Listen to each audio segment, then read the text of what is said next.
Vamos retornar, irmãos, à Epístola de Paulo, segunda aos Coríntios. E vamos ver o capítulo 3. Ontem compartilhamos até o capítulo 2, alguns pontos.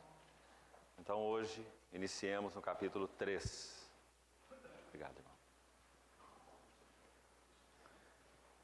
Segundo aos Coríntios, capítulo 3. Começamos, porventura, outra vez a recomendar-nos a nós mesmos, ou temos necessidade, como alguns, de carta, de recomendação para vós ou de vós? Vós sois a nossa carta, escrita em nossos corações, conhecida e lida por todos os homens, estando já manifestos como carta de Cristo, produzida pelo nosso ministério, escrita não com tinta, mas pelo Espírito do Deus vivente, não em tábuas de pedra, mas em tábuas de carne, isto é, nos corações. E é por intermédio de Cristo que temos tal confiança em Deus. Não que por nós mesmos sejamos capazes de pensar alguma coisa como se partisse de nós.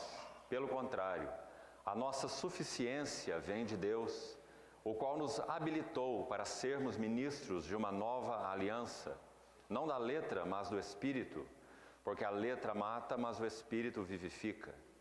E se o ministério da morte, gravado com letras em pedras, se revestiu de glória a ponto de os filhos de Israel não poderem fitar a face de Moisés por causa da glória do seu rosto, ainda que desvanecente, como não será de maior glória o ministério do Espírito?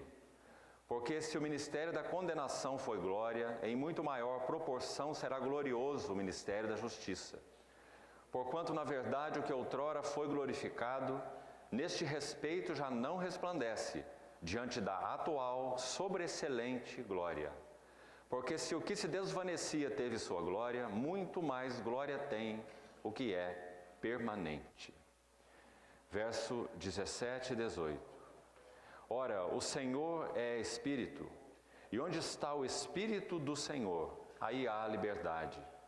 E todos nós, com o rosto desvendado, contemplando, como por espelho, a glória do Senhor, somos transformados de glória em glória, na sua própria imagem, como pelo Senhor, o Espírito. Vamos ter mais uma palavra de oração.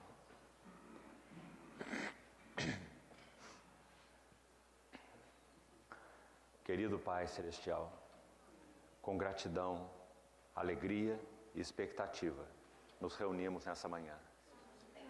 Como não teríamos nosso coração anelante por Ti, diante de quem Tu és. Obrigado por Tua revelação, ó Pai, na pessoa do Teu Filho glorioso.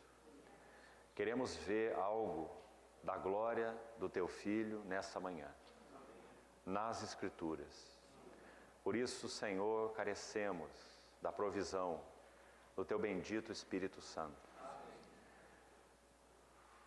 As Escrituras que foram sopradas por Ele, pedimos que Ele mesmo as interprete para nós. Vivifica-nos, fortalece-nos, encoraja-nos e corrige-nos. Ajusta a nossa visão. Fala ao nosso coração e fortalece nossas mãos. Confiamos, Senhor, nossas vidas ao Senhor nessa manhã. Administra todo esse tempo e realmente encabeça-nos, ó vencedor. Nós nos dispomos a Ti, com tudo que somos. Guarda esse ambiente no qual estamos. Livra-nos de todas as interferências danosas, aquilo que o Senhor quer falar e fazer entre nós nessa manhã.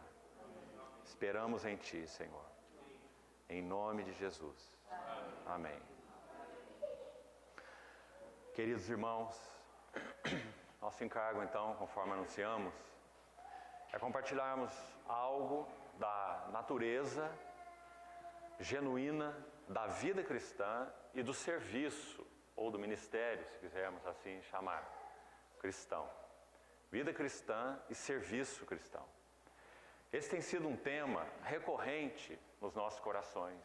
E o motivo parece muito claro. Temos vivido dias muito desafiadores. Temos uma facilidade imensa de perdermos o foco adequado na pessoa e obra do nosso Senhor Jesus. Até mesmo quando abordamos as Escrituras, e penso que no tempo final desse período da manhã, se assim o Senhor nos conduzir, iremos voltar a isso com mais calma, nesse verso 18, que acabamos de ler aí, do capítulo 3, a respeito de contemplar a glória do Senhor. Então, o que isso significa para nós hoje? Uma geração que, diante de tantos desafios e numa hora tão trevosa, perdeu, de modo geral, a capacidade de contemplação. E podemos dizer que contemplar a glória de Cristo é algo perdido entre os cristãos de hoje. A ênfase está muito maior nas mãos do que nos olhos e nos ouvidos. Mas quando aquele sacerdote era ungido, segundo a ordem do Senhor, em Levítico capítulo 8, a unção do sacerdote iniciava pelos ouvidos. Quem tem ouvidos, ouça o que o Espírito diz às igrejas. Não quem tem mãos, faça o que o Espírito diz às igrejas. Porque a nossa capacidade de avançar com o Senhor está estritamente ligada à nossa capacidade de ouvir o Senhor. Então, contemplar o Senhor, infelizmente, tem sido uma arte perdida no meio dos cristãos. Nós temos um coração apressado, atribulado, aflito, ativista, pronto a fazer, a resolver, a agir, e em função disso perdemos essa capacidade maravilhosa, dada pelo Espírito de Deus, mas por outro lado, crescente em nossos corações, é progressiva, capacidade de contemplar as glórias do nosso Senhor Jesus. Mas ainda, voltaremos lá, como falamos, se o Senhor assim nos conduzir, mas preste atenção no que esse verso 18 disse. Disse que contemplando a glória do Senhor é que nós somos transformados de glória em glória. Isso é muito interessante, irmãos, porque parece que nós entendemos que a nossa transformação está vinculada a outras coisas qualquer. E sem dúvida há coisas envolvidas aqui. Obediência é fundamental para a nossa transformação, por exemplo. De que adianta receber a palavra do Senhor e não obedecê-la? Agora, quando esse versículo centraliza e focaliza a nossa transformação, a imagem do Senhor, a contemplá-lo, então realmente o Espírito do Senhor está pondo um foco, um ponto focal aí. Está como que dizendo, não poderemos avançar no que concerne a vida cristã genuína, saudável, que é o tema dessa epístola, e o serviço cristão, ou ministério cristão, que também é foco dessa epístola. Vida e serviço andam juntos, como já falamos, não podemos separar vida de serviço. Isso seria uma dicotomia letal.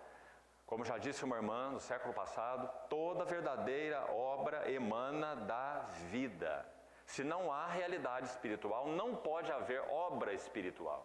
Pode haver qualquer outra coisa, até a energia da carne infiltrada num pretenso serviço a Deus, mas isso não é a obra de Deus. A obra de Deus é feita por Deus, com a energia de Deus, com a visão de Deus, com ouvir a Deus, com esperar em Deus e com, então, finalmente, o cooperar com Deus. Mas o operar é sempre de Deus. Então, contemplar a glória do Senhor é algo fundamental, não é uma opção para nós. Mas vamos deixar esse assunto mais para o final, já que os 11 primeiros versículos que lemos no capítulo 3, olha aí para sua Bíblia de novo, creio que com tranquilidade nessa manhã, seria importantíssimo nós reconsiderarmos, porque ele menciona pelo menos 7 glórias do novo pacto. Pelo menos 7. E nós vamos citar quais são essas 7 glórias, para que possamos calmamente meditar nelas no nosso quarto secreto, diante do Senhor. Para que o Espírito Santo nos esclareça, nos aprofunde nessas realidades. Se o tema de 2 aos Coríntios é vida cristã e serviço cristão genuínos, então, irmãos, nessa passagem específica, dentro dessa longa epístola de 13 capítulos, esse texto de 11 versículos do capítulo 3 são muito densos em nos trazerem esse tema do novo pacto e suas glórias, coloquemos assim. Então, se a nossa vida cristã vai avançar, e se o nosso serviço cristão há de avançar, então precisamos compreender algo dessas glórias. Não vamos nos deter dos versos 12 a 16. Eles são uma explicação, já colocando um esboço para os irmãos, do que já foi dito nos versos anteriores. Porque nesses versos Paulo vai fazer um contraste, observa aí, entre Moisés e Cristo. Entre o ministério que ele chama da condenação, está no texto que lemos, de 1 a 11, e o que ele chama de ministério da justiça. O que por um lado é um ministério de morte, porque a lei revela apenas a nossa condição pecaminosa, traz à luz, avulta a ofensa, como Paulo escreveu aos Romanos, né? Pela lei vem o pleno conhecimento do pecado, pela lei não vem salvação. Então ele está contrastando o ministério de Moisés, que ele chama de ministério da condenação, por causa disso que já explicamos, com o ministério de Cristo, que ele chama de ministério da glória. Ele diz que aquilo que teve sua glória temporária, desvanecente, expressão que ele usa aí, então já não tem sentido algum, ele diz, já não resplandece diante da atual, sobreexcelente glória, né? Então, quando ele cita Moisés e Cristo nos versos 12 a 16, ele está apenas acentuando esse contraste que ele já fez nos versos 11 primeiros desse capítulo 3. Então, vamos aqui um pouco mais devagar. A vida cristã e o serviço cristão, nosso, que não somos povo do Antigo Testamento, ele se centra e se fundamenta em um novo pacto.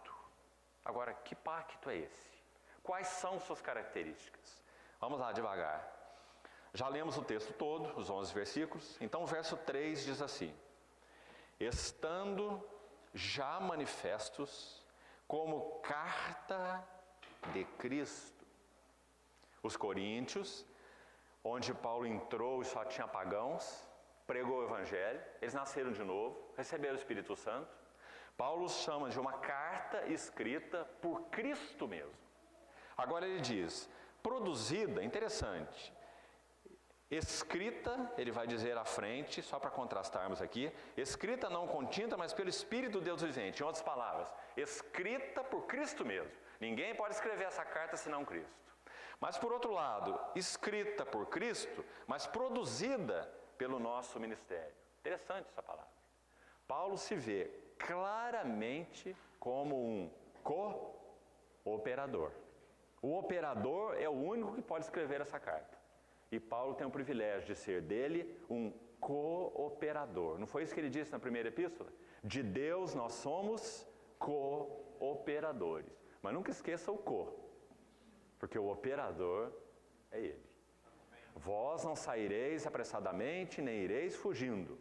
O Senhor irá diante de vós, e o Deus de Israel será a vossa retaguarda. Esse verso tem nos acompanhado profundamente, porque ele fala muito em todas as áreas de nossa vida. Deus tem que ser, o próprio Senhor, a vanguarda, para que ele seja a retaguarda. Então, escrita pelo Espírito do Deus vivente e produzida pelo nosso serviço, ministério, diaconia. Lembre-se que ministério é uma palavra muito ampla, serviço. Então, primeira característica, vamos buscar ser o máximo didáticos aqui. Primeira característica desse pacto, sobre o qual nossa vida cristã e nosso serviço cristão estão apoiados, está aí no verso 3. É um pacto escrito no coração. Graças ao Senhor por isso. Nós não somos conduzidos nem por legislação externa e nem mesmo por legislação interna. Nós temos um pacto escrito nos nossos corações. Isso é maravilhoso, irmãos. É por causa disso que João disse assim: a unção que dele recebestes permanece em vós, primeira coisa, é verdadeira, não é falsa, segunda coisa, e terceira coisa, vos ensina a respeito de todas as coisas. Que maravilha! Então a nossa pergunta no que concerne ao avanço da vida e do serviço cristão não é o que é lícito ou o que é o ilícito, né? O que posso ou o que não posso, mas ouvirmos e aprendermos a seguir o ensino da unção, que testifica a respeito de todas as coisas, né? Então esse pacto é escrito no coração. Não há como ler esse versículo e não nos lembrarmos de Jeremias 31. Quando Jeremias disse ao povo de Israel, em nome do Senhor: eis que virão dias em que firmarei uma nova aliança com a casa de Israel e com a casa de Judá. Não conforme aquela aliança que fiz com eles quando os tirei do Egito. Pois eles não continuaram na minha aliança e não atentei para eles, diz o Senhor. Mas eu firmarei uma nova aliança, e qual ela é? Nas suas mentes imprimirei as minhas leis. E sobre os seus corações as inscreverei. E eles serão meu povo e eu serei o seu Deus.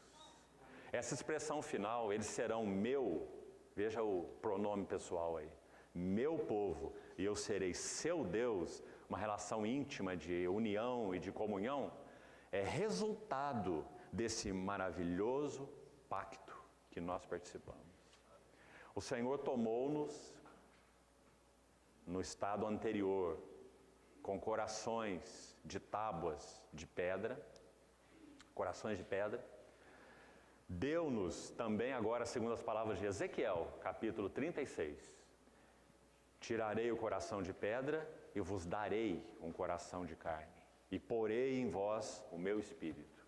Então, nesse coração, o Espírito Santo inscreveu as palavras do Senhor de tal forma que nós saberemos reconhecê-las, que nós poderemos andar por elas. Esse é o caminho, nem o louco errará, diz Isaías. Então ouvirei uma voz atrás de vós, este é o caminho, andai por ele. Graças ao Senhor pelo novo pacto. Então, se a nossa vida cristã vai avançar, irmãos, parece tão básico, e é, dizer isso, mas como precisamos pôr esses fundamentos de novo. Nossa vida cristã e nosso serviço cristão só irão avançar se começarmos a compreender a natureza do novo pacto, escrito no coração, sem legislação externa e até mesmo sem legislação interna, mas as palavras de Deus escritas em nossos corações. Então, e o que estamos chamando de legislação interna? Aquilo que nós fazemos para nós mesmos. Nosso próprio quadro moral, esquema, esboço moral. Isso posso, devo, se não devo, né? Como nós falamos ontem, nosso Senhor não devia, entre aspas, estar ao meio-dia, assentado no poço de Jacó, conversando com uma mulher. Ele não devia, mas lá ele estava, né? Nosso Senhor. Então, primeira característica, verso 3, escrito no coração. Segunda característica, é um pacto do Espírito.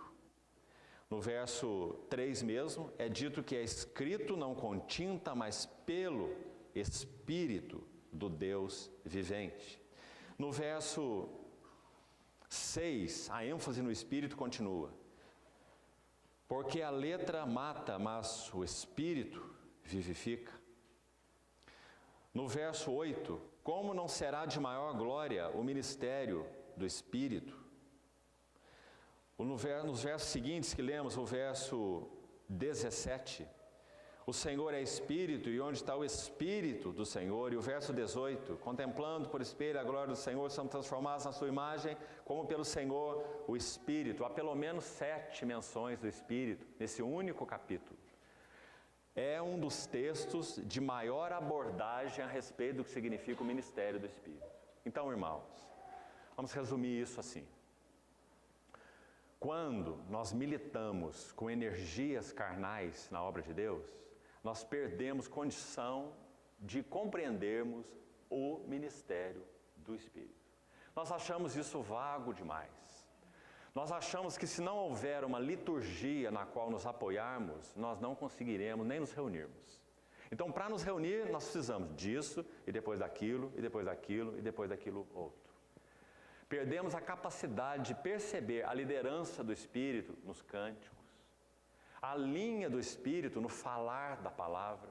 Quando reunimos em mutualidade, que não é o caso agora, onde os santos compartilham a palavra do Senhor, perceber a direção do Espírito naquela reunião.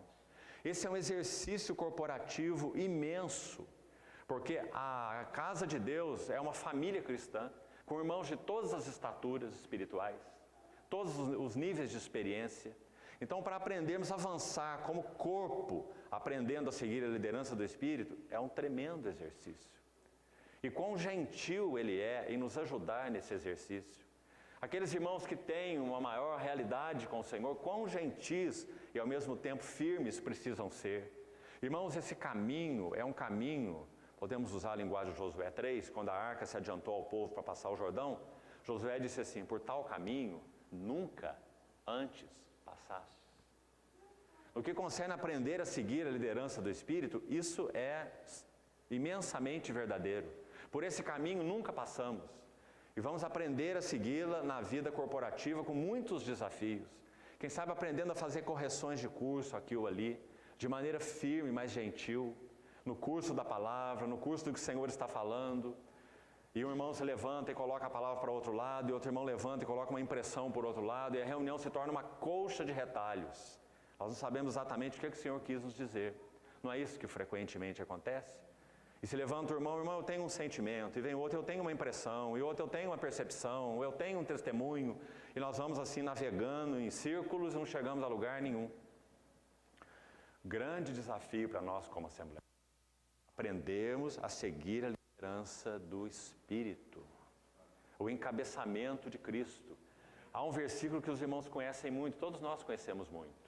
1 Coríntios 12:3. Ninguém pode dizer que Jesus é o Senhor, senão pelo Espírito Santo. Sabe o que esse versículo quer dizer? Ele não tem nada a ver com invocar o nome do Senhor Jesus.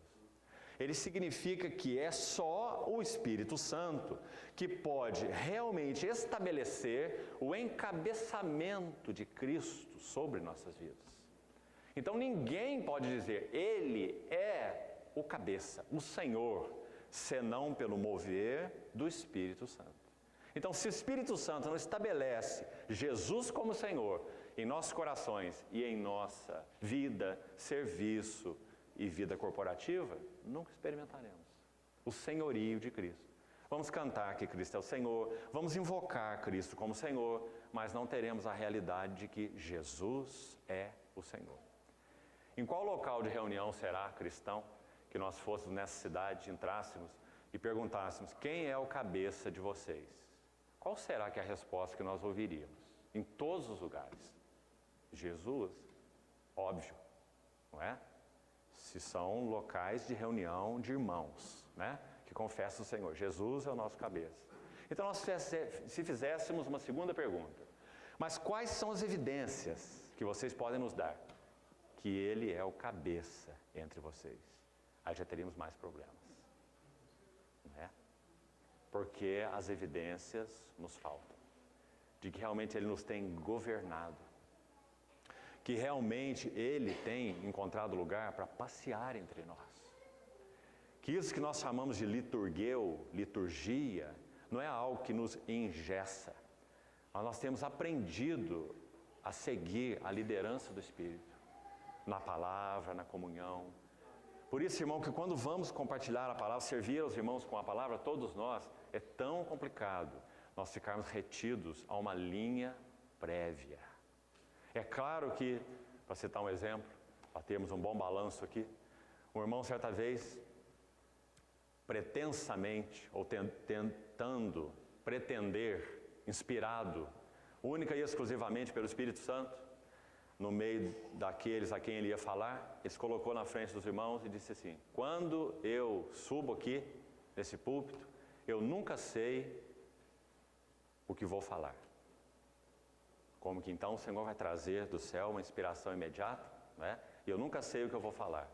Aí alguém que ouviu isso falou lá do seu banco assim, por isso que quando você desce daí, ninguém sabe o que você quis dizer. Porque, sem dúvida, há muita necessidade de que nós tenhamos preparo. Há um servo do Senhor que hoje tem 101 anos e que tem servido o Senhor por toda a sua vida. E certa vez ele disse assim, no serviço ao Senhor, nós temos que estar sempre preparados e nunca preparados. Esse é o paradoxo do servir ao Senhor, não é verdade? Então, graças ao Senhor, porque, segundo elemento que mencionamos aqui, o novo pacto é definitivamente um ministério do Espírito. Agora, irmãos, quando falamos sobre Espírito, muitas vezes nossa compreensão é tão frouxa que nós pensamos em uma nebulosa que está por aí, quem sabe nos dando poder, direção, não é? E deixamos de compreender o ensino bíblico e, consequentemente, a prática, né? Sobre a pessoa santa e a obra santa do Espírito Santo. Nós não teríamos nada de vida, de realidade espiritual, de revelação de Jesus Cristo, de olhos abertos, iluminados, de convencimento real daquilo que impregna em nossos corações e nós podemos dizer, é a verdade. Nós não teríamos nada disso se não fosse o ministério do Espírito Santo. Ele que rege, Ele que muda curso, Ele que diz não, Ele que diz pare, Ele que diz siga, Ele que abre essas escrituras e mostra Cristo. Ah, irmãos, eu tenho me preocupado tanto com irmãos, servos do Senhor, queridos, nos nossos dias, que têm aberto a palavra, encontrado de tudo, menos Cristo. Abre profecia e dá seta para lá e seta para cá, menos Cristo. Abre o Apocalipse e vê gafanhoto e besta, mas não vê Cristo, nem a noiva do Cordeiro. O foco em Cristo é essencial para que nós possamos ser transformados de glória em glória e realmente termos o espírito de noiva. Você pode saber tudo sobre o Apocalipse e todas as interpretações e escolas de profecia ligadas aos últimos tempos. Escatologia. Mas você pode ainda assim não ter um genuíno Maranata no seu coração. Assim como você pode ir ao seminário, aos manuais de teologia sistemática e estudar cristologia. Há bons livros de cristologia, mas você pode estudar cristologia e não conhecer Cristo.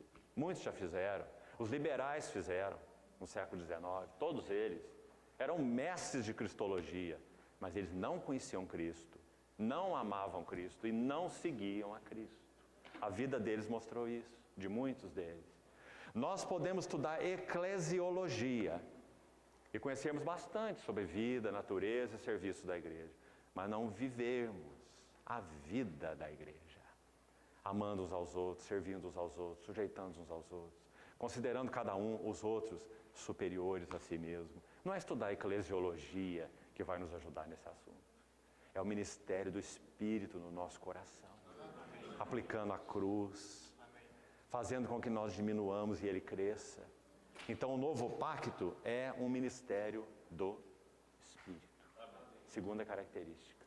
Então, irmão, o Senhor nos ajude a compreendermos mais.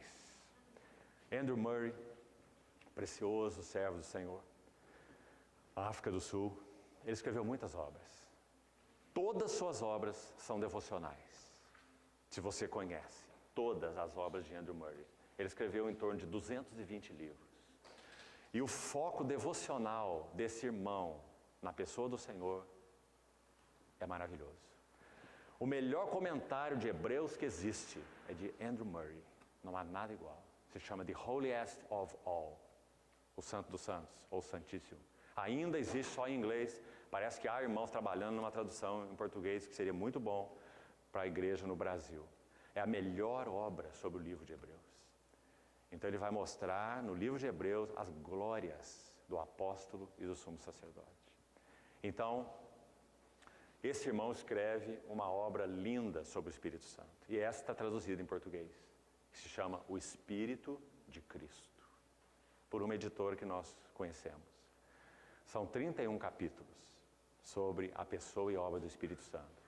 E num desses capítulos, observe o que ele diz. Que nós cristãos temos cometido um erro fatal.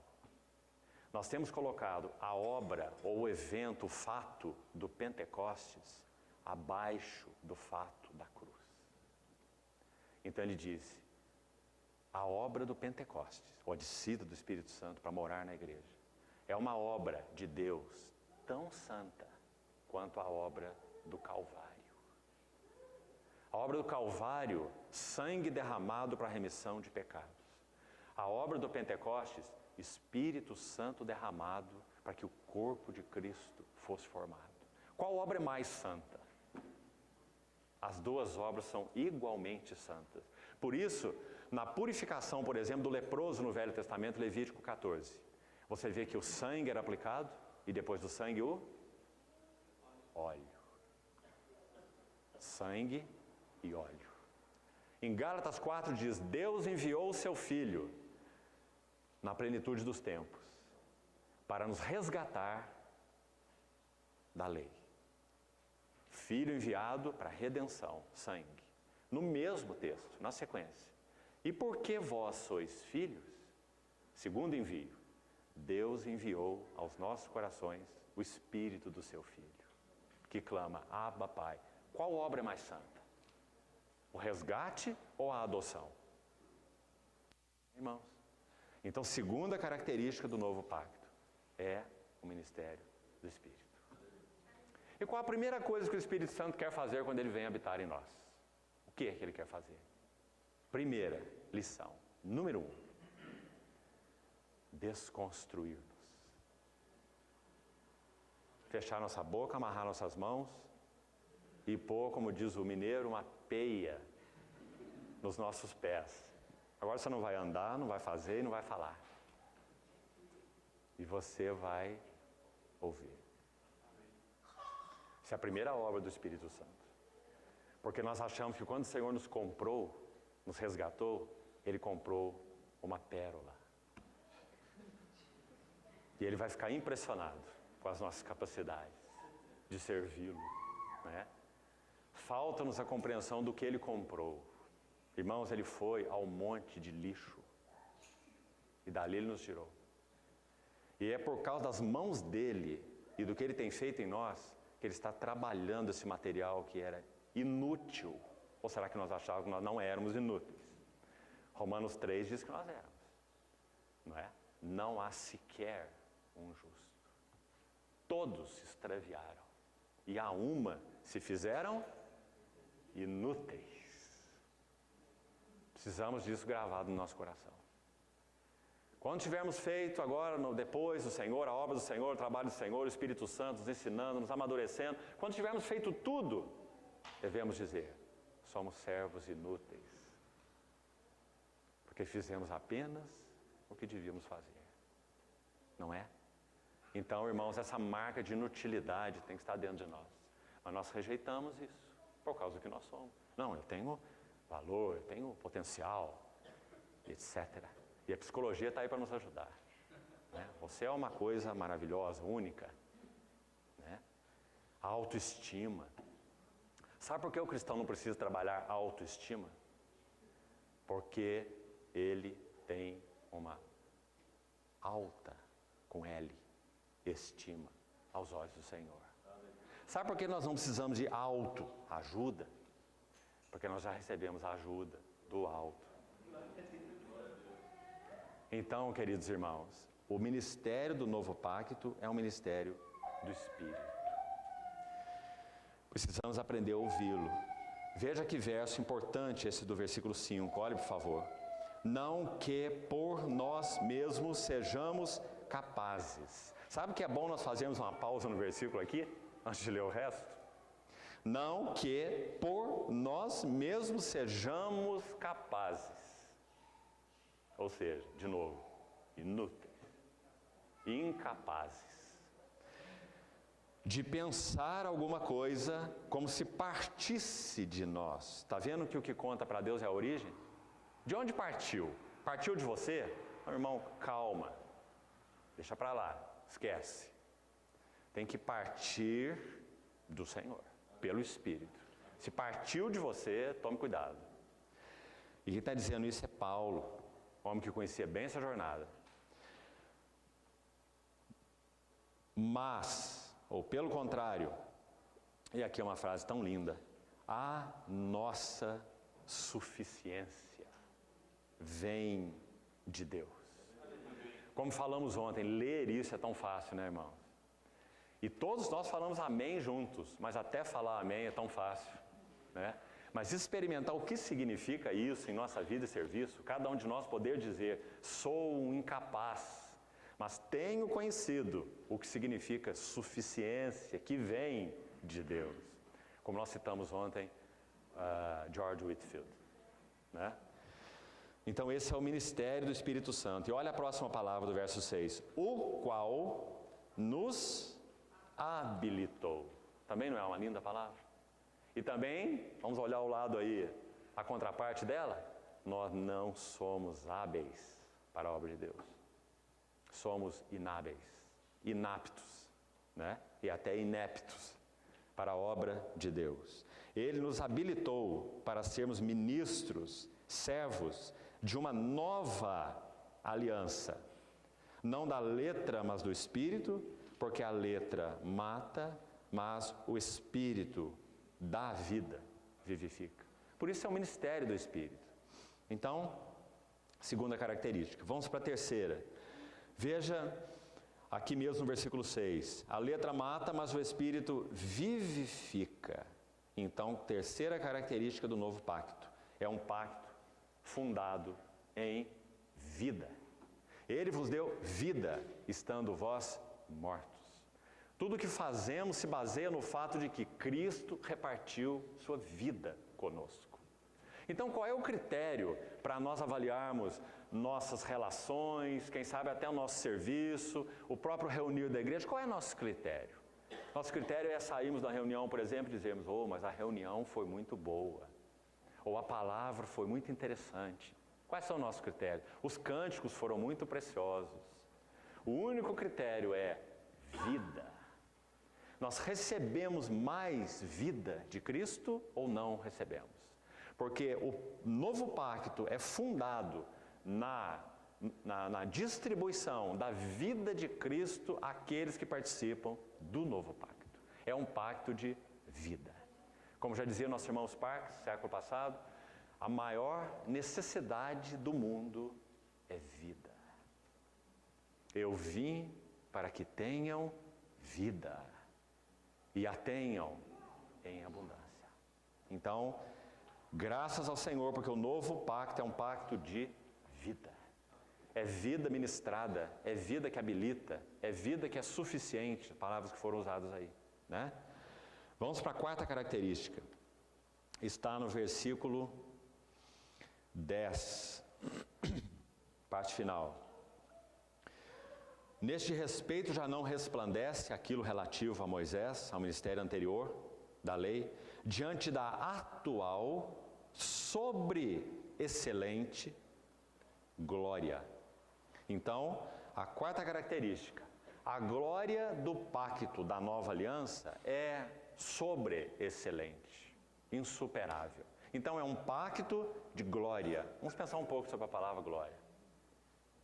Ela é uma palavra indefinível. Em ambas as línguas, hebraico ou grego. É uma palavra de muito peso, então pode-se dizer que ela não tem uma definição exata, e tem um motivo isso, irmãos. Glória diz respeito ao que Deus é. Então podemos dizer assim, quando Deus fala, quando Deus mostra seu rosto, quando Deus se expressa, o nome que nós damos para isso é glória. Por isso é uma palavra indefinível. A primeira menção que nos ajuda a compreender o princípio bíblico, né? Sempre. A primeira menção da palavra glória na Bíblia, onde está? Para variar, em Gênesis, o livro das sementes. Foi quando José disse assim aos seus irmãos, quando se deu a conhecer a eles: voltem para o meu pai e falem a ele, digam a ele sobre a minha glória no Egito. O que era a glória de José no Egito? Era a sua autoridade, não é? Toda a autoridade de Faraó foi dada a José. Era a sua posição no trono, no governo, não é? Sua supremacia. Essa era a glória de José. Então, o ministério do novo pacto é um ministério de glória. Ou seja, nós tivemos acesso à glória de Deus. Irmãos, esse também é um assunto do livro de Hebreus. O Hebreus vai dizer que quando o Senhor abre esse pacto, Hebreus 10, pelo sangue da nova aliança, nós tivemos acesso à glória de Deus. Nós não temos mais aquele véu se interpondo. Nós podemos ter comunhão com Deus face a face, contemplando como por espelho a glória do Senhor. somos transformados de glória em glória. A palavra ali sugere um nível de glória para outro nível de glória maior. Poderíamos dizer assim, de um estágio de glória para dentro. Preposição usada lá, esse eis, significa para dentro. De um nível de glória para dentro de um outro nível de glória em glória, na sua própria imagem. Porque o novo pacto é um pacto de glória. Tivemos acesso à glória. Nosso Senhor é o resplendor da glória. Ele está conduzindo muitos filhos à glória. Esse é o novo pacto no qual nós fomos introduzidos. Cristo em vós, a ideia é Cristo formado em vós, não é apenas Cristo habitando em vós, mas é Cristo formado em vós, é a esperança da glória, né? Então essa é a quarta característica. Veja a quinta.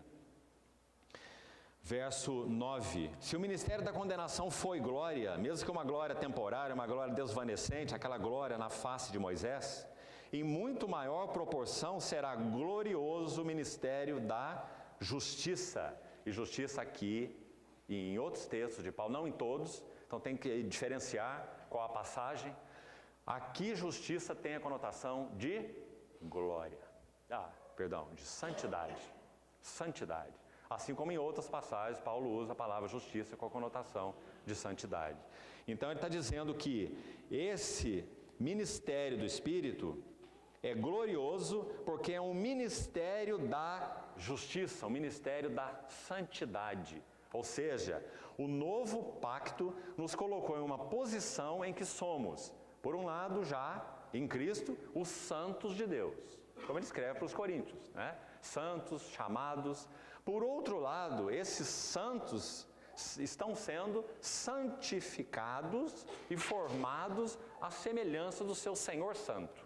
Então esse ministério é um ministério da santidade. Sede santos porque eu sou santo. O Senhor nos chamou para sermos participantes da sua santidade. Hebreus capítulo 12. Por isso, até mesmo ele nos disciplina.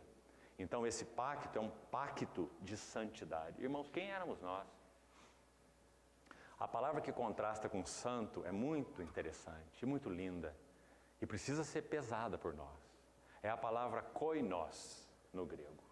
O que é koinos? Comum.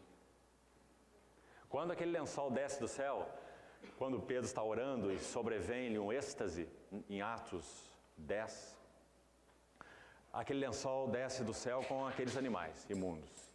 E ele ouve do Senhor, levanta, mata e come. Ele diz, Senhor, de maneira nenhuma. Porque isso é comum. Nunca comi algo comum ou imundo. Foram as palavras de Pedro para o Senhor. Aí o Senhor diz a ele, ao que Deus purificou, não consideres comum, koinos, ou imundo. A palavra comum contrasta com a palavra santo. Nós éramos do povo comum, digamos, da raça dos pecadores, koinos, comuns, um pecador comum, como todos os outros. Mas por causa da obra de Cristo e da habitação do Espírito Santo, nós fomos feitos santos, separados. Então, o ministério da santidade, isso precisa ser muito apreciado por nós. Quando o Senhor nos olha, nós não somos mais participantes do povo comum. Um olhar do Senhor nos retirou do povo comum. Quando ele olhou para o Simão, por um lado ele disse, você é comum, você é Simão, filho de João, foi o que o Senhor disse, mas tu serás chamado Cefas. Esse foi o primeiro encontro do Senhor com Pedro. Quando ele diz, você é Simão, ele está dizendo, você é comum, mas você será chamado Cefas. Não é maravilhoso, irmão? Sabe o que significa Simão? Instável. Instável. E o que significa Cefas? Uma pedra. Isso é o que o Senhor fez conosco. Então esse é o ministério do novo pacto, né? É um pacto de santidade. Ele nos tirou do povo comum.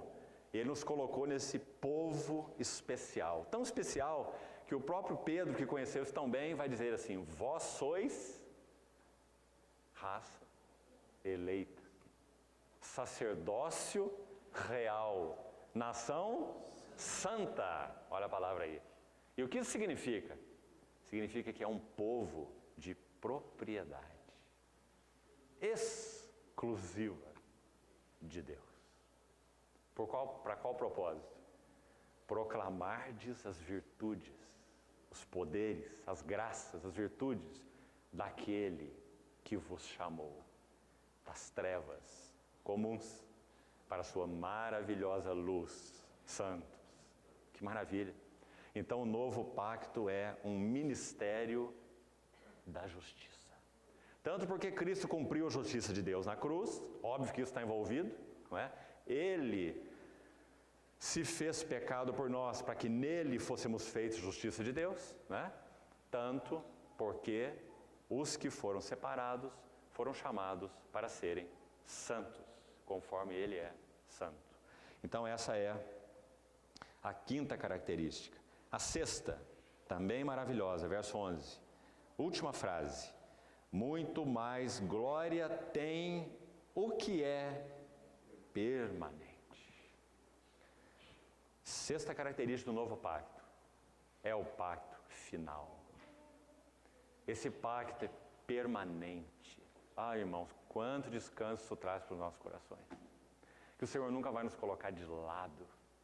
Que esse que derramou sangue, que enviou o Espírito, fez algo definitivo para aqueles que são dele. Esse pacto é permanente, por isso ele é cheio de glória. Quando ele vai culminar, e como ele vai culminar? No tempo do Senhor, no relógio de Deus, ele vai culminar com essa palavra que já citamos aqui: glória. Porque é um pacto permanente. Aquilo que Cristo é será visto no seu povo e seu Cristo, juntos, cabeça e corpo, participando da mesma glória, não da sua divindade. Tome sempre cuidado com isso. Nenhum homem ou mulher será divinizado. Nenhum homem ou mulher participa da Trindade. Se você ouviu essas coisas, esqueça, porque isso é uma heresia. É impossível o criado participar do incriado. Quando o Senhor ressuscita, sim, Ele conduz a humanidade para dentro do Deus triuno, do Deus trino. Mas isso Ele, o Senhor Jesus, que é Deus e que assumiu natureza humana, não significa que nós seremos introduzidos na Trindade. Nunca use essa palavra, porque isso é uma heresia. A Trindade em si mesma é invulnerável, simplesmente por ser Deus, por ser incriada. Então nós somos introduzidos no quê? Na comunhão do Deus Trino, mas não nos atributos da Trindade. Será que nós vamos tornar algum dia onipotentes? Será que vamos tornar onipresentes, oniscientes? Se fôssemos divinizados, teríamos que nos tornar. Irmão, ser divinizado é uma impossibilidade real. É uma impossibilidade teológica, porque Deus é Deus. Se algo ou alguém foi criado, esse algo ou alguém não pode ser divinizado, simplesmente porque foi criado. Não tem a mesma natureza do Criador. Então nós nunca seremos divinizados. Nós participamos da comunhão do Deus triuno. Então a alegria que Ele tem, nós podemos experimentar. A santidade que Ele tem, nós podemos e estamos experimentando. A glória mesmo que Ele tem, nós podemos experimentar. Claro que parcialmente. Toda a glória é só com Ele, né? Então nós participamos do que o Deus triuno é, mas nunca participamos dos seus atributos incomunicáveis, que é a sua sabedoria infinita, sua onisciência, sua onipotência, e somente Ele possui, e somente Ele possuirá por toda a eternidade. Amém. Sabe que tem uma notícia boa para nós sabermos isso? Significa que nós vamos ter uma eternidade aí sem fim, coisa que não podemos nem conceber. Não termina e não termina. E nós estaremos conhecendo e conhecendo mais das riquezas insondáveis de Cristo. Se há algo que não haverá na eternidade chamada futura, que iremos ainda experimentar, é monotonia. Não haverá. Porque nosso Senhor é inesgotável. Até que ele venha, irmãos, o máximo que nós poderíamos dizer é como está escrito no livro de Jó. Temos tocado as orlas das suas vestes. Isso é o máximo. Paulo, quando escreveu aos Coríntios, em 1 Coríntios 13, ele diz assim, agora, e veja quem está escrevendo, aquele que foi arrebatado ao terceiro céu. Ele diz, agora conhecemos em parte. E profetizamos em parte. Quando vier o que é perfeito, o que é em parte será aniquilado. E aí poderemos ver face a face e conhecê-lo como somos conhecidos. Ou seja, teremos toda essa eternidade descobrindo Cristo. Não vai ser maravilhoso isso? Irmãos, na eternidade haverá crescimento. Continuaremos crescendo, porque nós estamos conhecendo mais de Cristo. Então nossa vida vai crescer, nosso serviço vai crescer, nossa realidade uns com os outros vai crescer, porque estaremos descobrindo, e quanto mais descobrirmos, mais ricos seremos. Se nós achamos que esse estágio futuro, que seremos introduzidos na vinda do Senhor, é fim, então comece a pensar diferente. É começo de uma nova e infinita fase de conhecimento, de avanço, de progresso, de serviço, de adoração. Iremos adorá-lo como nunca experimentamos nessa terra. O Senhor tem nos permitido experimentar tempos tão preciosos de adoração corporativa, excluindo aqueles de adoração individual, não é? Graças ao Senhor por isso. Tão preciosos, quando sabemos que Ele se faz presente, nós nos prostramos e nós o adoramos e confessamos nosso amor por Ele e o amor dEle por nós. Mas, irmãos, são pingos de chuva diante do que nós teremos, garoa diante do que nós teremos quando estivermos face a face com o nosso Senhor. Apocalipse 5, 4 e 5 são tão claros nesse sentido, né? Hostes de homens e de anjos ao redor do trono, o que se assenta no trono. É aquelas vozes em uníssono, dizendo, digno é o Cordeiro. Por isso, irmãos, o exercício de contemplar o Senhor é tão importante agora. Poderíamos dizer que o céu seria um lugar estranho para nós, se nós encontrássemos tudo na Bíblia, menos Cristo. Porque no céu, o que nós vamos encontrar em todo lugar é Cristo. Ele enche os céus. Se Ele não enchesse os céus, nós íamos querer saber onde Ele está, para nós irmos para lá. O céu não ia interessar para nós. C.S. Lewis, certa vez disse assim, o céu é céu porque Cristo está lá. E o inferno é inferno porque Cristo não está lá. Se Cristo descesse ao inferno e ali ficasse, o inferno seria céu. E é para lá que nós queríamos ir, porque é lá que Cristo está. É a presença dEle que faz toda a diferença. Então, o sétimo elemento dessas glórias do novo pacto está aí nesse verso 11 e os seguintes que citamos, 12 a 16, que são uma ilustração, uma aplicação do que foi dito nos versos anteriores. E a sétima glória seria que é uma glória revelada em Cristo. Por isso que quando é dito assim, se o que se desvanecia teve sua glória, muito mais glória tem o que é permanente. Sabe que essa é uma frase curiosa? Porque tanto nós podemos dizer, se perguntasse, o que é permanente? Então, se lermos o contexto, nós estamos vendo que a ideia sugerida aí é que o que é permanente é o ministério da justiça, né? Mas o que é o ministério da justiça? O ministério, o serviço, a diaconia da justiça é que o justo se ofereceu pelos injustos para nos conduzir a Deus. A justiça é Deus fez de Cristo sabedoria, justiça, santificação e redenção. Justiça não é um atributo de Deus. Justiça é a pessoa do Filho de Deus. Ele é a justiça. Então, o que é o ministério da justiça? É o ministério de Cristo. Ele é a justiça. Então, o que é permanente? A glória de Cristo. Então, a sétima característica desse pacto, ele está revelado em Cristo. E é por causa desse foco crucial que os versos 12 a 16 contrastam Moisés com Cristo. E diz o verso 14, veja, parte final. O mesmo véu permanece nesses que ainda não viram Cristo, se referindo ao povo de Moisés, não lhes sendo revelado que em Cristo é removido. Removido para quê? Segundo o contexto. Olha o verso 18. O véu foi removido em Cristo para ver Cristo. E para, contemplando a glória de Cristo, sermos transformados de glória em glória na sua própria imagem. É para isso que o véu foi removido. Também, de novo, citando esse irmão, C.S. Lewis, ele disse algo interessante certa vez nos seus escritos. Ele disse assim, ele era um ateu convicto, um homem de inteligência singular, professor de literatura infantil, você já ouviu certamente sobre as Crônicas de Nárnia, professor de literatura infantil na Universidade de Oxford, na Inglaterra. E era um ateu convicto. Um dia o Senhor o encontrou. Ele então escreve uma autobiografia. Parece que ela está sendo de novo editada, reeditada. Você devia lê-la. E o nome que ele deu a essa autobiografia é maravilhoso. Surpreendido pela alegria. Então ele vai dizer como que essa alegria o surpreendeu. Diante da sua tristeza de uma vida ateia, como ele era. Então certa vez C.S. Lewis disse assim, eu creio no cristianismo, como eu creio que o sol está no firmamento. Não porque eu o veja, mas porque eu vejo tudo o mais.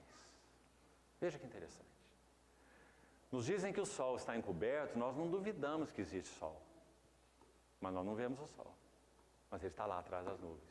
Mas embora nós não vejamos o sol, nós vemos tudo o mais. Nós sabemos o lugar de cada coisa, o que significa cada coisa, que pessoa é essa, que pessoa é aquela. Não é? Compreende o que ele está dizendo? Ele está dizendo, por causa da visão de Cristo, agora eu vejo tudo o mais. Agora eu vejo o que significa o mundo, vejo o que significa a vida, vejo o que significa o pecado, vejo o que significa a igreja, vejo o que significa o reino de Deus. Agora eu vejo tudo o mais. Que maravilhoso, não é, irmãos? Mas porque vemos Cristo. Então a glória do novo pacto, a sétima, é que ele é o pacto que está fundado na revelação de Cristo. Então verso 18. Aí vamos chegar, já íamos encerrando. E todos nós, com o rosto desvendado, contemplando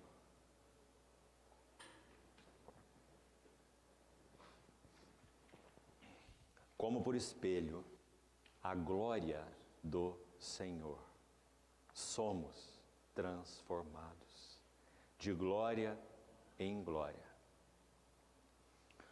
na sua própria imagem. Parece que não tem maneira mais clara de dizer que ele é a glória, né? Se nós estamos sendo transformados de glória em glória na sua imagem, é porque ele é a glória, é claro, né? De glória em glória na sua própria imagem, como pelo Senhor o Espírito. Então, como falamos no início, vamos buscar gastar um tempozinho aqui, antes de terminarmos, contemplando um pouco da glória do Senhor. Irmãos,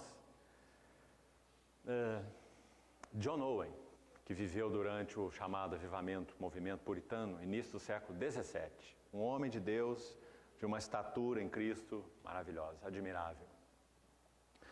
Passou pelo trabalho da cruz na sua vida de uma maneira tão singular. Perdeu filhos, perdeu esposa.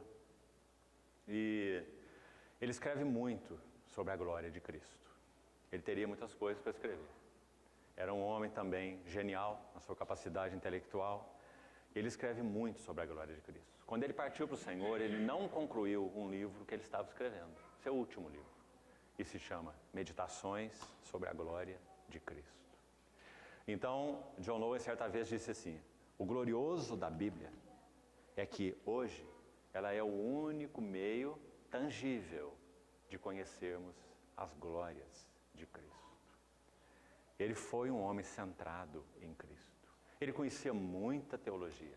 Ele é um dos pilares da chamada teologia reformada, John Owen, assim como Edwards e outros. Mas, sobretudo, ele conhecia a glória de Cristo. E muito escreveu sobre ela. Então, quando nós abrimos nossa Bíblia, que ele disse hoje é o único meio tangível, porque há meio intangível. O Espírito Santo nos revela a glória de Cristo. E esse é um meio intangível, né? Mas o único meio tangível de conhecer a glória de Cristo é a Bíblia. Não há outro meio. Por isso, o ministério do diabo é fechar esse livro e nos dar qualquer outra coisa no lugar dele. Tornar esse livro acessório ao invés de central. Esse sempre foi a estratégia do maligno, porque ele é o único meio palpável de nos levar a conhecer a glória de Cristo. Agora, irmãos, quando nós abrimos nossa Bíblia, o que nós temos encontrado nela? Ontem conversávamos com alguns jovens. Há muitos anos, décadas, temos buscado encorajar jovens, porque também foi a nossa história, a estudarem as notas do Pentateuco de Macintosh, esse irmão do século XIX. Porque ele vai interpretar os 5 primeiros livros da Bíblia, que parecem para muitos tão áridos. História, povo de Israel, formação da nação, e Abraão, Isaac, Jacó, José. História. Então ele vai abordar o Pentateuco de uma maneira que ninguém o fez, nem antes nem depois dele. De uma maneira cristocêntrica. E vai interpretar todos os personagens, todos os tipos, cordeiro, sangue, Páscoa, Mar Vermelho, Egito, tudo, deserto, água da rocha, maná do céu, todos os tipos, se referindo, como obviamente se refere, à pessoa do nosso amado Senhor Jesus. Vendo Cristo nas Escrituras. Esse é nosso desafio. Por quê? Porque nada pode nos transformar, 2 Coríntios 3,18, senão a contemplação de Cristo. Não adianta conhecer profecia, não adianta conhecer história, como nós falamos, não adianta conhecer cristologia, eclesiologia, escatologia, seja a logia que for, se nós não vemos Cristo nas Escrituras. Então, queria concluir sugerindo algo de contemplação para os irmãos. Irmãos, os evangelhos, toda a Bíblia, em particular nesse aspecto dos evangelhos, nos nossos dias que vivemos tão negros, tão desafiadores como igreja, há a necessidade tão premente de que nós reexaminemos a pessoa humana do nosso Senhor Jesus. Porque uma coisa é sabermos sobre Deus, atributos de Deus, natureza de Deus, glória de Deus, por exemplo, estudando o Velho Testamento. Outra coisa é nós estudarmos as epístolas e vermos a glória da igreja, o testemunho da igreja. Uma outra coisa aí intermediária, por isso está aí no centro, é contemplarmos a glória da humanidade do Senhor Jesus. Porque essa humanidade é a plena revelação da divindade. Esse é o motivo. Nós queremos conhecer Deus. Como nós vamos conhecer Deus? Na face de Cristo. Está aí no capítulo seguinte, que vamos meditar um pouco hoje à noite e até onde pudermos. Deus que disse, de trevas resplandecerá a luz. Ele mesmo, Deus, é o sujeito aí, resplandeceu nos nossos corações. Para quê? Só para nos salvar, nos dar vida? Que diz esse versículo? Ele resplandeceu nos nossos corações para a iluminação do conhecimento da glória de Deus, ou glória da divindade. Onde? Na face de Cristo. Graças a Deus, em português hoje, há 3 obras que têm sido de muita ajuda. Essa contemplação da glória da divindade, a glória de Deus na humanidade desse homem, o Senhor Jesus, o Verbo que se fez carne. O primeiro deles é a obra de Oswald Sanders, que se chama O Incomparável Cristo. A segunda é a obra de Stephen Kong, que se chama A Vida do Senhor Jesus. E a terceira é uma obra, se não me engano, pela cultura cristã, de Bruce Ware, chamada Jesus Cristo Homem. Graças ao Senhor, essas 3 literaturas estão em português. Como precisamos nos debruçar sobre a contemplação de Cristo na Bíblia, em particular nos Evangelhos. Então deixe-me dizer algo para os irmãos, de maneira bem simples e objetiva, para contemplarmos um pouco do Senhor. Irmãos, quando esse verso aí diz, contemplando como por espelho a glória do Senhor, somos transformados. Pense um pouco sobre essa glória. Essa glória é a glória do Logos eterno. Daquele que em si mesmo e na sua pessoa é o único objeto, com O maiúsculo, em que a divindade pode ser expressa. Por isso ele se chama Logos, que significa expressão. Nele, tudo que Deus é expresso. E ele, é claro, em função disso, ele possui toda a glória. Ele é o resplendor da glória e a expressão exata do seu ser. Não houve um tempo em que Deus começou a se conhecer. Deus sempre se conhece, porque Ele é onisciente. Ao se conhecer, ou no ato de se conhecer, já que isso não tem tempo, não tem início, nós estamos falando de algo em Deus. Então, ao se conhecer, no ato de se conhecer, Deus gera uma imagem de si mesmo. E essa imagem que Ele gera de si é o seu Filho, o Logos. Isso, Ele é o Verbo de Deus. Então, Deus, no seu autoconhecimento, gera uma imagem. Como é que funciona conosco? Cada um de nós tem algo do conhecimento de si mesmo, concorda?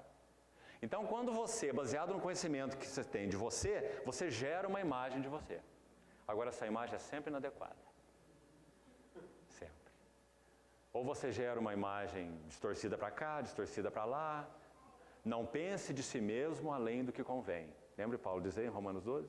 Porque a imagem que geramos de nós é sempre corrompida. Porque nós somos corrompidos. Agora, e a imagem que Deus gera de si mesmo? O que você acha? É tão perfeita quanto Deus é perfeito. Então, por isso, Ele é o Logos. E é por isso que João começa aí, dizendo, no princípio, quando nada e ninguém havia, era o Logos. E o Logos estava com Deus. E o Logos era Deus. Que maravilha, irmãos. Isso não é contemplação? Agora, ler esse versículo é tão simples, mas contemplar o Senhor aí é diferente. Então, João vai continuar assim, Ele estava no princípio com Deus. Agora, ele se refere ao princípio da criação. Aí ele vai dizer, todas as coisas foram feitas por intermédio dele. Porque ele é o haja de Deus. Faça-se. Quando Deus diz, haja luz, essa é a ação do Pai através do Filho, do Logos. Então, todas as coisas foram feitas por intermédio dele. Sem ele, nada do que foi feito se fez. Mas o ponto que eu queria colocar, principalmente aqui, é o seguinte. Pense um pouco. João vai dizer no verso 14 agora do seu Evangelho. E o Logos se fez carne. E habitou entre nós, cheio de graça e de realidade. E vimos a sua glória, porque Ele é a glória. Glória como do unigênito, único gerado do seu Pai, gerado nesse ato eterno em Deus, que não tem princípio, porque Deus é. Ele é o unigênito do Pai, cheio de graça e de verdade. Que maravilha! Agora vamos mais um pouco. Quando essa glória deixa o trono, que história é essa? Ele é o Senhor da glória. Num determinado tempo, que Paulo chama de vindo, porém, a plenitude dos tempos. Nesse tempo, o que a glória faz? A glória vai deixar o trono, seu direito, suas prerrogativas divinas. Ele não pode deixar a sua divindade. Como Deus vai deixar de existir, de ser Deus? Ele não tem como deixar a sua divindade, é o que Ele é. Então Ele não abandona divindade nenhuma para se fazer um homem. Ele deixa a sua glória e as suas prerrogativas divinas. O que seria isso? Os direitos que Ele tem de receber todo louvor, toda honra, todo serviço, toda adoração, porque Ele é Deus. Então Ele deixa essas prerrogativas. Ele não vai receber nada, Ele vai despojar de tudo. Então a glória deixa o trono. E o Espírito Santo prepara para a glória um veículo humano, de carne, sangue e ossos. no ventre de Maria. Não é um filho por concepção natural. É uma obra sobrenatural. Para se obter substância humana, precisava de uma mãe. Senão, seria obtida outra substância, mas não humana. Então era necessário um veículo humano para que o verbo assumisse natureza humana. Então, Maria foi esse veículo. Mas quem trabalhou não foi José, o seu esposo, e nem mesmo Maria. Quem trabalhou foi o Espírito Santo. Como será isso, já que não tem relação com homem algum? Disse Maria. O Espírito do Senhor virá sobre ti, e o poder do Altíssimo te envolverá com a sua sombra. E o ente santo que há de nascer será chamado o Filho de Deus. É maravilhoso, irmãos. Isso é a encarnação do Verbo de Deus. Irmãos, ler esses fatos são tão simples, mas meditar sobre eles é transformador. Contemplar a glória do Senhor, somos transformados de glória em glória na sua própria imagem. Então vamos continuar com a cena. Essa glória deixa o trono. Então, os anjos que antes, quando a glória estava lá no céu, digamos, olhavam para cima, olhavam para o trono, e lá tinham seu objeto de adoração. Adoravam a Ele, cultuavam a Ele, louvavam a Ele. Ele é o resplendor da glória, ali a divindade é conhecida. Agora os anjos têm que olhar para a terra, porque a glória não está mais no trono. O resplendor da glória desceu para o ventre da Virgem. Então os anjos já estavam maravilhados com isso. Gabriel mesmo estava maravilhado. E ele então desceu a Maria para dar a notícia que dela nasceria um ente santo, que seria o Filho de Deus. Então, queridos irmãos, nesse período, Isabel já estava grávida de João Batista, que é 6 meses mais velho que o nosso Senhor Jesus. Aí nós vemos outra cena linda, que quando lemos Lucas, pode ser só uma cena, mas quando contemplamos Cristo, tão maravilhoso, porque João vai dizer que João Batista é o precursor dele, é a voz que clama no deserto. Então nós temos um encontro ali de 2 grávidas. Então quando Maria diz a José que a sua parenta Isabel estava grávida e que eles precisavam visitá-la, então eles fazem as suas trouxas e vão para a cidade de Isabel visitá-la. E é dito que quando Maria saúda Isabel, Isabel vai dizer, a criança se estremeceu no meu ventre. E ela ficou possuída do Espírito Santo. Nunca o precursor e o Redentor se encontraram. Nunca. João Batista vai dizer, eu não o conhecia, a não ser quando ele se apresentou para si. Mas quando ambos estavam nos ventres das suas mães, eles tiveram um encontro. E quando aquele precursor, o João Batista, estava ainda no ventre da sua mãe, é dito que ele foi cheio do Espírito Santo desde o ventre materno. Então, quando o Espírito Santo, que estava já nesse vasozinho em formação, chamado João Batista, o precursor, quando vem a Isabel, a mãe do Redentor, com o Logos no seu ventre, então é dito que João Batista se estremece no ventre de Isabel. Porque de alguma maneira o precursor realizaria o seu ministério preparando o caminho do Senhor nas veredas, João Batista. Então, irmãos, ainda Lucas continua que quando esse menino é gerado, que palavras mais lindas, é dito que Maria o tomou, escute bem, e o envolveu em faixas. A palavra ali é a nossa palavra hoje para fraldas. O Logos eterno envolto em fraldas. Então diz que Maria tomou a criança. Essa palavra também, a criança, é tão linda, porque essa criança é o Criador de todas as coisas. Então diz que Maria tomou a criança e o envolveu em faixas, ou em fraldas. Lucas 2. E o deitou numa manjedoura. Mas para isso acontecer ainda teve algo mais. Deus moveu seu dedo lá no coração de César Augusto. Então, como que do nada, pelo mover de Deus, ele falou, vou levantar um recenseamento no meu império. Porque José e Maria eram de Nazaré. Mas o Redentor não poderia nascer em Nazaré. Porque Miqueias havia dito que ele teria que nascer em Belém. O que faria esse casal ir para Belém na hora certa? Então, César Augusto levanta o recenseamento e diz que José e Maria deixaram Nazaré e foram para Belém, porque eles eram de Belém, da cidade de Davi. E diz assim, e aconteceu, veja a narrativa humana de Lucas, que maravilhoso, já que Lucas é um médico grego e ele foca a humanidade.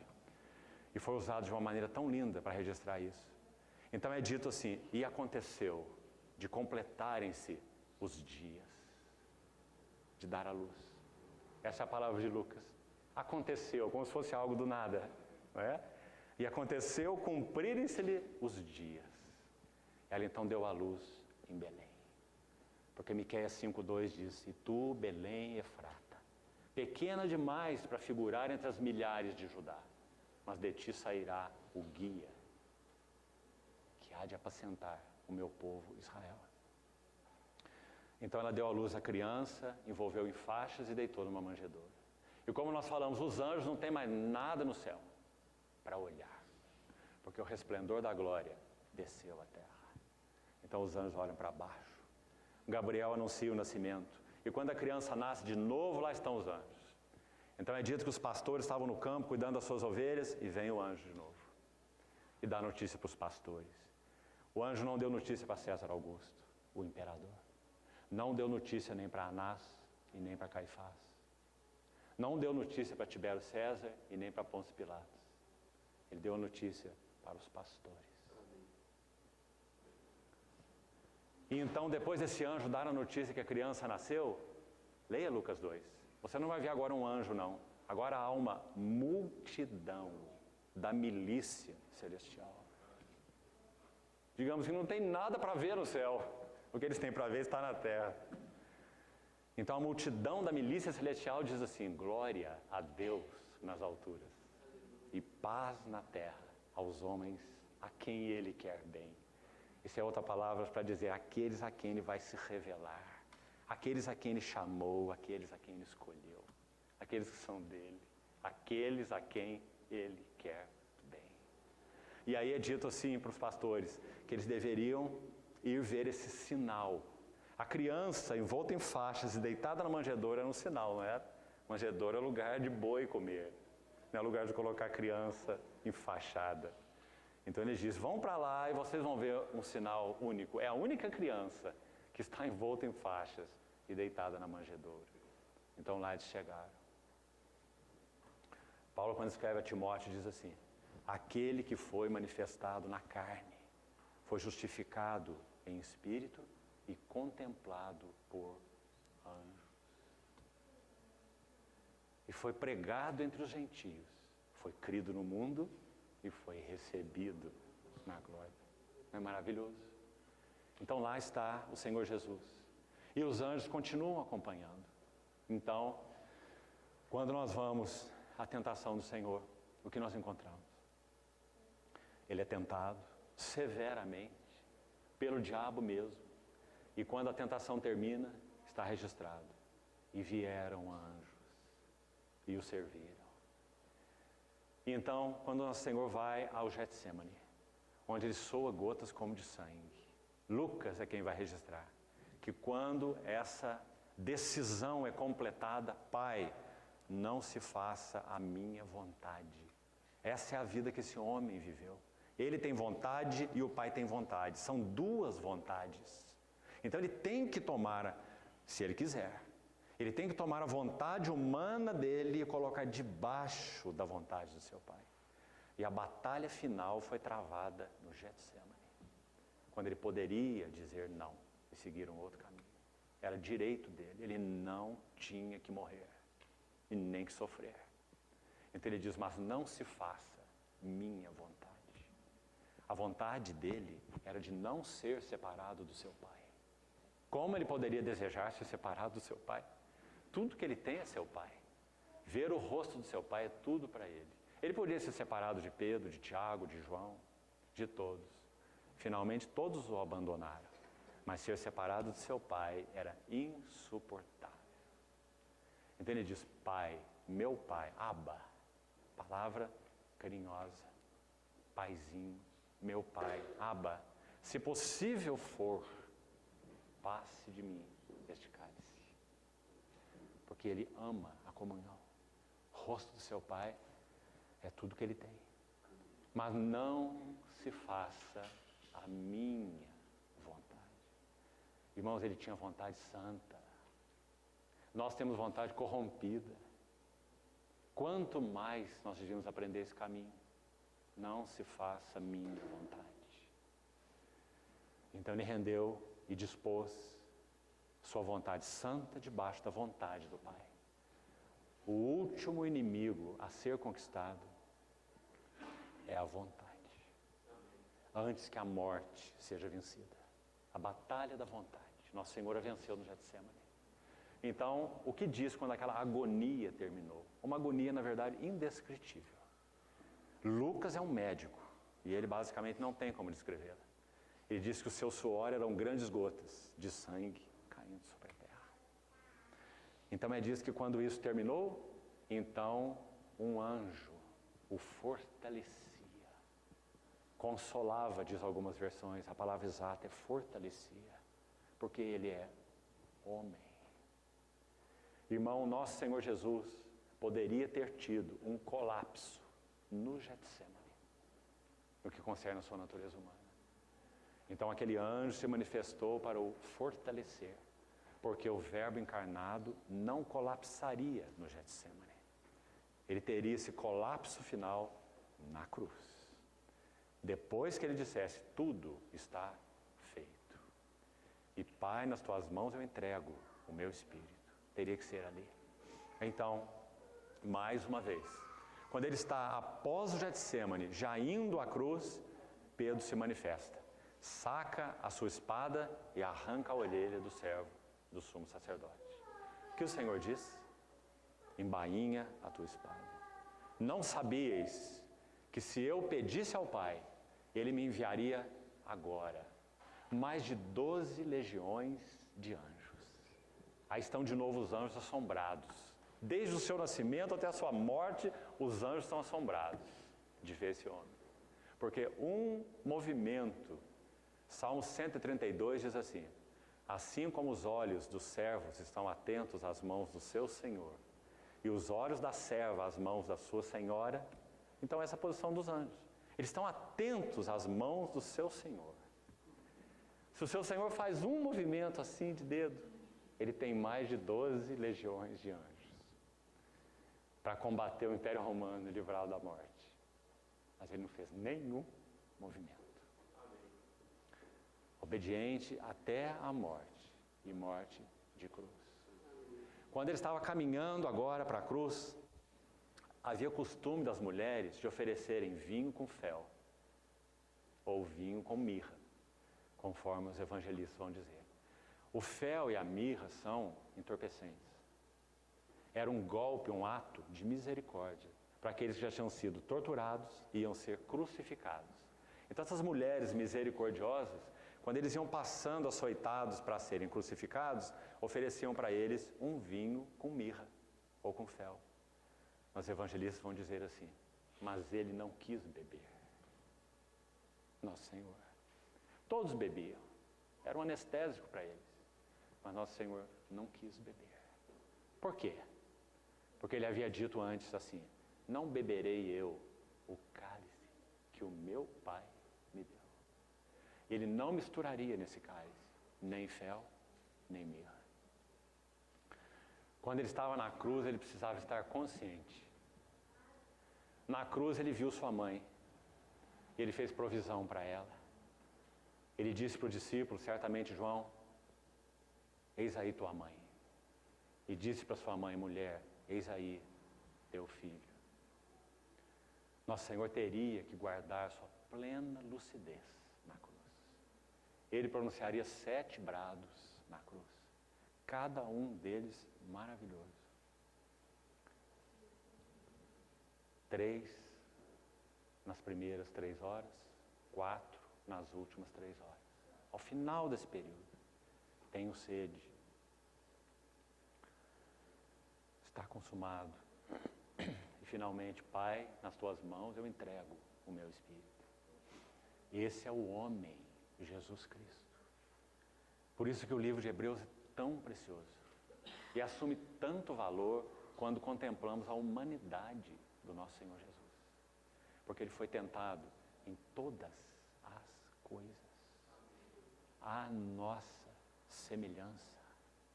Não era super-homem, era homem, à nossa semelhança, mas sem pecado.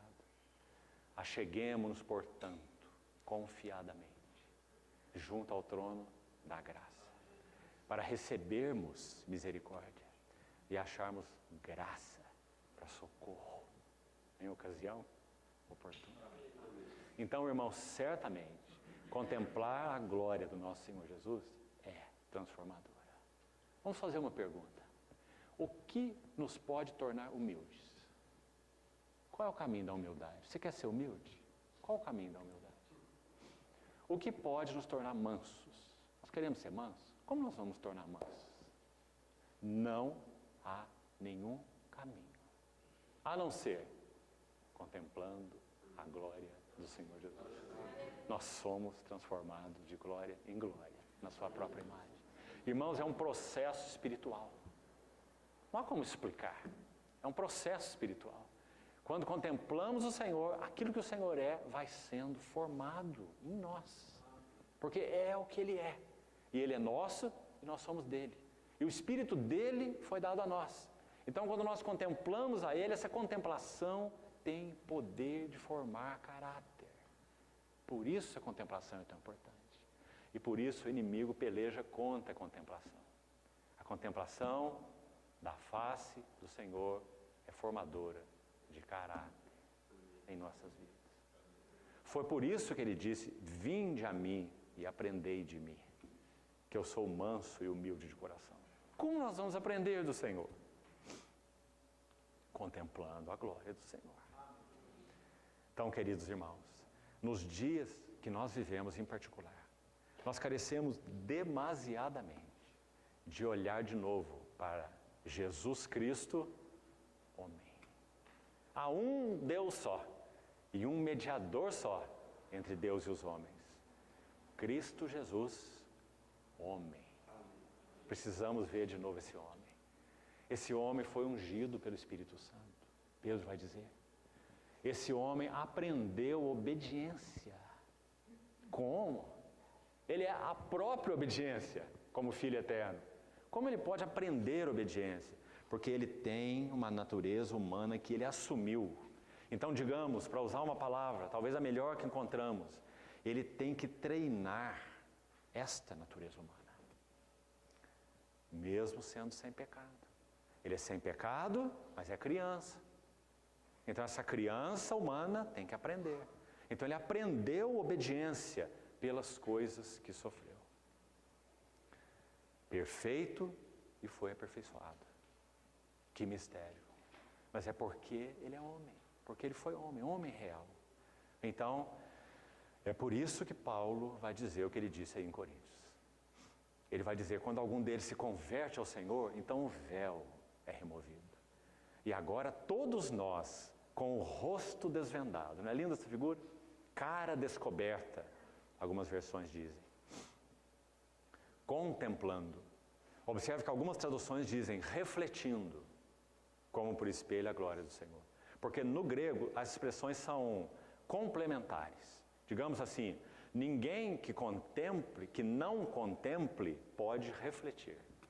Então as palavras no original são complementares. Então diz contemplando como por espelho ou refletindo como por espelho a glória do Senhor. Veja o contexto de Moisés. Moisés contemplou a glória do Senhor e refletiu a glória do Senhor no seu rosto. O brilho da glória no seu rosto. A mesma ideia está sendo usada aí. É porque Moisés contemplou o que Moisés refletiu. Assim conosco. Então, irmãos, como nós somos caracterizados? Que face nós temos? Que face os outros veem em nós? À medida que contemplamos a glória do Senhor, nós teremos outra face. Seremos transformados de glória em glória. Então aquela mansidão será vista. Então aquela alegria será vista. Então aquela firmeza será vista. Será que nós conseguimos imaginar o rosto humano do nosso Senhor Jesus? Acho que imaginar nós conseguimos, né? Mas nunca vamos ser precisos. Que tipo de rosto ele tinha? Como eram suas palavras? Os discípulos disseram: aquele que até o mar lhe obedece. Aqueles guardas que cometeram aquele erro terrível, lembra? Enviados para prender o Senhor, com uma missão, podiam perder a cabeça se não cumprisse a missão, foram lá prender nosso mestre. Pararam e aí cometeram o erro fatal. Começaram a ouvi-lo, ouvi-lo, ouvi-lo, e voltaram de mãos vazias. E, cadê o homem? Por que vocês não trouxeram? Então eles não tinham o que dizer. Estavam arriscados a perder o pescoço. Só podiam dizer assim: ninguém jamais falou como este homem. Esse é o nosso Senhor Jesus. Então, irmãos, nunca nós seremos transformados por outro caminho. Não há outro caminho. Não há outro caminho. Estudo bíblico não vai nos transformar. Teologia não vai nos transformar. Métodos não vão nos transformar. Votos e promessas não vão nos transformar. Só contemplar a glória do Senhor Jesus vai nos transformar. Então, graças ao Senhor, porque o novo pacto tem um véu rasgado. E nós que éramos cegos, agora nós podemos contemplar a glória do nosso Senhor Jesus. E algo está acontecendo conosco, então. Nós estamos sendo transformados. Que maravilha! Os bravos estão se tornando mansos, os orgulhosos se tornando humildes, os pretensiosos se tornando submissos, os arrogantes quebrados. Todo outeiro será aplanado e todo vale será aterrado. Esse é o resultado da contemplação do nosso Senhor Jesus. Senhor, então, irmãos, nos ajude e nos dê ânsia de vivermos uma vida contemplativa, sem interrupção. Se algum intruso chegar aí, intrusos externos, intrusos internos, pensamentos intrusos, coisas intrusas, que nós aprendamos a dizer: não, não posso, não quero, não tenho tempo. Meu coração está envolvido. O que era desde o princípio, o que temos visto, o que temos contemplado, e as nossas mãos apalparam, com respeito à palavra da vida. Isso diz João. Que esse seja também o nosso coração, irmão. Vamos orar. Senhor, nós nos colocamos com simplicidade, reverência, na Tua presença, juntos em oração, te pedindo que o Senhor faça dessa contemplação uma realidade para nós. Que isso não sejam palavras, mas seja realidade em nossas vidas. Queremos ser aqueles que com o rosto desvendado contemplam a glória do Senhor e então são transformados na mesma glória, de glória em glória, pela ação do Teu Santo Espírito. Oh, como te agradecemos, Consolador, por Tua missão divina, Tua missão santa, de revelar o Filho Santo para nós. Muito obrigado por Tua fidelidade.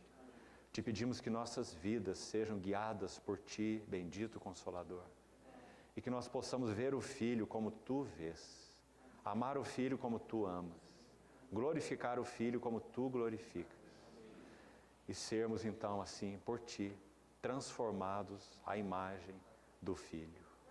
Abre os nossos olhos, Senhor, te pedimos. Nos alegramos porque somos um povo da nova aliança e um povo de olhos abertos. Cativa-nos, Senhor. Queremos ser integralmente para Ti. Obtém o que queres, Tua glória, Teu nome, Teu caráter nas nossas vidas, Senhor. Teu testemunho. Te pedimos, nos entregando a Ti uma vez mais. Glórias ao Teu bendito nome. Amém, Senhor.